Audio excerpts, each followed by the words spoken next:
YSR Congress party నాయకులు వెన్నెముక లేని వాళ్ళు జగన్మోహన్ రెడ్డి గారు కనుక చెబితే కట్టుకున్న భార్యలను కూడా మీరు మా భార్యలు కాదు అని చెప్పి, మీరు మా అక్క చెల్లెళ్ళు అని చెప్పి వేరే వాళ్లకు ఇచ్చి పెళ్లి చేస్తారు అని తెలుగుదేశం పార్టీ మీడియా ఓనర్ తన వీకెండ్ కమెంట్స్లో చేసిన ఈ వ్యాఖ్యలు నిజంగా చాలామందిని బాధ పెడుతూ ఉన్నాయి, చాలా ఆవేదనకు గురి చేస్తూ ఉన్నాయి.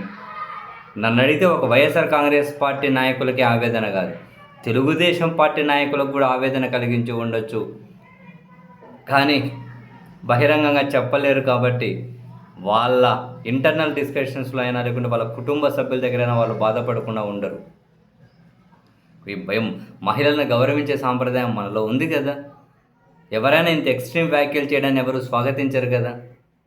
ఏం తెలుగుదేశం పార్టీ నాయకులు కానివ్వండి, ఇంకో పార్టీ నాయకులు కానివ్వండి, వాళ్ళకేం భార్యల మీద గౌరవం లేకుండా ఉంటుందా? కోకులకు అక్క చెల్లెమ్మల మీద గౌరవం లేకుండా ఉంటుందా? మన జీవితంలో మహిళే కదా మన జీవితం. అటువంటి మహిళలను పట్టుకొని ఏంటి ఆ మాటలు? వైసీపీ నాయకులు చాలా ఆవేదన. మరీ ముఖ్యంగా ప్రొద్దుటూరు మాజీ ఎమ్మెల్యే రాచమల్లి శివప్రసాద్ రెడ్డి గారు కనుక మీడియా ముందుకు వచ్చి మాట్లాడే సందర్భంలో ఆయన వాడే పదాలు చూసినా, ఆయన ఫేస్బుక్ అంటే ఆయన హావభావాలు చూసినా ఎంత ఆవేదన చెందుతూ ఉన్నారో అర్థమవుతుంది. ఈరోజు అయితే ఇంకో సంచలనం, స్వయాన వాళ్ళ భార్య గారిని, రాచమల్లి శివప్రసాద్ రెడ్డి గారి శ్రీమతి గారిని మీడియా ముందుకు తీసుకొని వచ్చారు. ఆ మేడంను పక్కనే కూర్చోబెట్టుకొని మిగిలిన వైసీపీ నాయకులు, మిగిలిన వైసీపీ శ్రేణులు వాళ్ళ భార్యల గారిని కూడా మీడియా సమావేశంలో అందరినీ పెట్టుకొని చూపించారు. అదిగో నా భార్య, నా శ్రీమతి, 33 సంవత్సరాలు కలిసి ఉన్నాం. అదిగో వెనకలు ఉన్న వాళ్ళందరూ కనుక వైసీపీకి సంబంధించిన నాయకులు, కార్యకర్తలు, ఈ శ్రేణుల వాళ్ళ భార్యలే. ఇప్పుడు ఆయన చెప్పిన దాని ప్రకారం 33 సంవత్సరాల నా భార్యను వేశ్య అని చెప్పి నేను అనాలా? అవును, ఇప్పుడు ఆయన చెప్పేది ఈరోజు నా భార్యను వేరే వాళ్ళ దగ్గరకు పంపిస్తారు పెళ్లి చేసి అని అంటే దాని ఉద్దేశం వేశ్యలనే. ఎవరు చెబితే ఎవరి దగ్గర కంటే వాళ్ళకి పెళ్లిచ్చి పంపించేస్తారు సొంత భార్యలని. అంటే రాజమల్లి శివప్రసాద్ రెడ్డికి ఆవేదనతో అంటున్నారు, నా భార్యని ఎప్పుడుగానే మీడియా ముందుకు తీసుకురాలి. ఇప్పుడు మీడియా ముందుకు వచ్చారు. వాళ్ళ బాధ ఏంటి, వాళ్ళ ఆవేదన ఏంటి? అంత దారుణమైనటువంటి మమ్మల్ని నపుంసకులు అంటున్నాడు ఆయన. ఇంత నీచమైన కథనాల రాజకీయాల కోసం ఇంత దిగజారుతారా? అన్నం తింటారా, గడ్డి తింటారా? అన్నం తింటారా, గడ్డి తింటారా? ఇంకేమనంటే ఇంకో పదంగానే బూతే వాడేసండి. బూత్ అంటే ఇంకో పదంగానే ఎక్స్ట్రీన్ వాడేశారు. అంటే పొద్దున వచ్చే మలమూత్రాలు ఉంటాయి కదా, దాంట్లో ఒక పదం వాడేసి అది తింటారా అని చెప్పి కూడా అన్నారు. నాకు తెలిసి ఈయన మాట్లాడుతుంటే ఆవేశం కంటే కూడా, ఆగ్రహం కంటే కూడా చాలా ఆవేదన కనిపిస్తుంది. ఎంత ఆవేదన లేకపోతే వాళ్ళ భార్య గారిని మీడియా ముందుకు తీసుకొని వచ్చి కూర్చోబెడతారు. ఈవెన్ ఇటువంటివి తెలుగుదేశం పార్టీకైనా కూడా చాలా డ్యామేజ్ చేస్తాయి. ఆ పార్టీ నాయకుల్ని, మహిళలను గౌరవించే వాళ్ళు ఎవరు ఉంటే ఆఫ్ ది రికార్డ్ అడిగి చూడండి. ఈ వ్యాఖ్యలకు మద్దతు ఇస్తారు ఎవరైనా? ఎవరు ఇవ్వరు. ఎందుకు ఇస్తారు?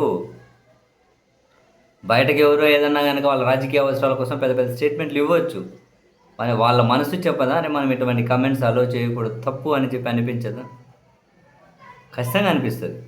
రాజమల్లి శివప్రసాద్ రెడ్డి గారు ఇంకో మాట అన్నారు, ఈరోజు పత్రిక అంతా చూస్తే వాళ్ళ పత్రిక అంతా మళ్ళీ తప్పుదో పట్టించే విధంగా అమరావతిని అద్భుతంగా కడుతూ ఉంటే ఓర్వలేక వైసీపీ బ్యాచ్ వాళ్ళ ఆఫీసుల దగ్గరికి, వాళ్ళ ఛానల్ ఆఫీసుల దగ్గరకు పోతుందట.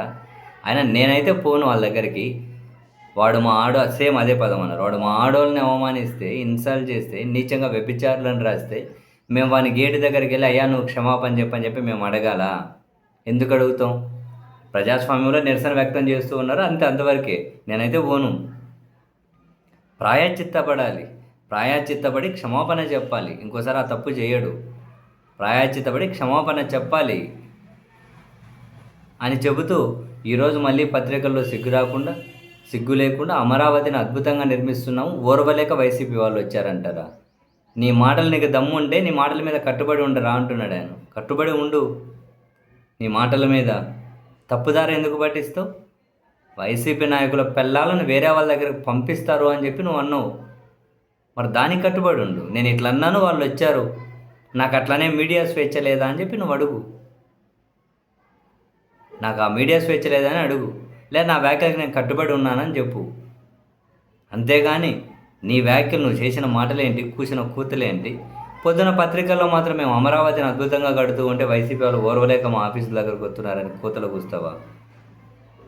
ఏం తింటావు నువ్వు అని చెప్పి చాలా చాలా తీవ్ర ఆవేదన రాచమల్లి శివప్రసాద్ రెడ్డి గారు. ఆయన మాట్లాడిన ప్రతి మాట నిజమే, సీరియస్గానే.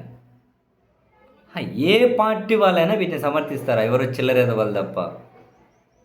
కనీసం రాజకీయాల తర్వాత మనకంటూ కొన్ని విలువలు ఉండాలి కదా, మనకంటూ కాసింత పద్ధతులు ఉండాలి కదా. మన ఇంట్లో మన అమ్మను, భార్యను, అక్కను, చెల్లిని ప్రేమించే మనం రాజకీయాలకు అతీతంగా వేరే వాళ్ళను మీద కూడా అదే ప్రేమే చూపించాలి కదా. కనీసం వాళ్ళని గౌరవించాలన్నా గౌరవించాలి కదా, కనీసం మినిమం సంస్కారం చూపాలి కదా. ఇవేం రాజకీయాలండి? ఆడవాళ్ళని తీసుకొని వచ్చేసి చెత్త రాజకీయం చేసి ఇదేంది నాకు అర్థం కాదు. ఇవేం రాజకీయాలు, ఇవేం మీడియా, ఇంకెంత దిగజారిపోతారు? అసహ్యం వేస్తుంది, ఏం చేద్దాం.